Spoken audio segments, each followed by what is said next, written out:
Price the lord. Good news, ಶುಭ ವಾರ್ತೆಗೆ ನಿಮ್ಮೆಲ್ಲರನ್ನು ಕೂಡ ಈ ಒಂದು ಮುಂಚಾನೆ ಸಮಯದಲ್ಲಿ ಸ್ವಾಗತಿಸುವವನಾಗಿದ್ದೇನೆ. ಈ ದಿನದ ವಾಕ್ಯ ಭಾಗಕ್ಕಾಗಿ ಯಾಜಕ ಕಾಂಡ 26ನೇ ಅಧ್ಯಾಯ 3ನೇ ವಚನವನ್ನ ತೆಗೆದುಕೊಂಡಿದ್ದೇನೆ.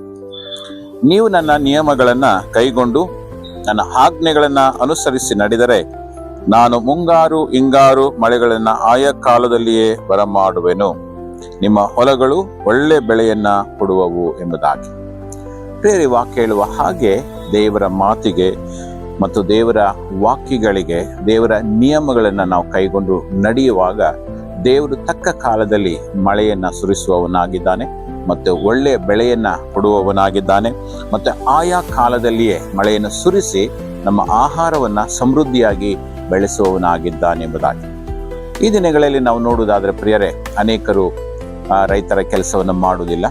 ಅನೇಕ ತೋಟಗಳಲ್ಲಿ ಕೆಲಸ ಮಾಡ್ತಾರೆ, ಅನೇಕರು ಬೇರೆ ಬೇರೆ ಕಂಪನಿಗಳಲ್ಲಿ ಕೆಲಸ ಮಾಡ್ತಾರೆ, ಅನೇಕ ಬಿಸ್ನೆಸ್ಗಳನ್ನು ಮಾಡ್ತಾರೆ.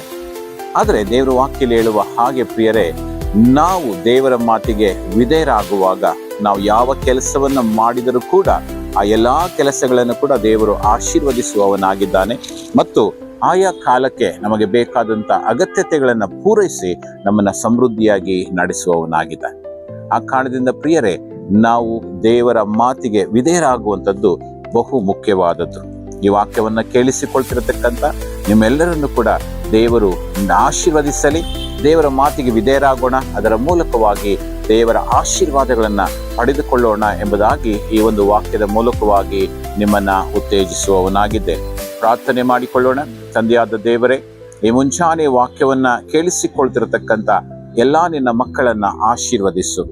ಈ ವಾಕ್ಯ ಹೇಳುವ ಹಾಗೆ ನೀನು ಕರ್ತನೆ ಸ್ವಾಮಿ, ನಿನ್ನ ವಾಕ್ಯಗಳನ್ನ ಕೈಗೊಂಡು ನಡೆಯುವಾಗ ನಾನು ಮುಂಗಾರು ಹಿಂಗಾರು ಮಳೆಗಳನ್ನ ಆಯಾ ಕಾಲಕ್ಕೆ ಬರಮಾಡುವೆನು ಎಂಬುದಾಗಿ ಹೇಳಿದ ಪ್ರಕಾರ ಸ್ವಾಮಿ, ತಕ್ಕ ಕಾಲದಲ್ಲಿ ನಮಗೆ ಬೇಕಾದಂತ ಆಶೀರ್ವಾದಗಳನ್ನ ಕೊಟ್ಟು ನಮ್ಮನ್ನ ನಡೆಸು.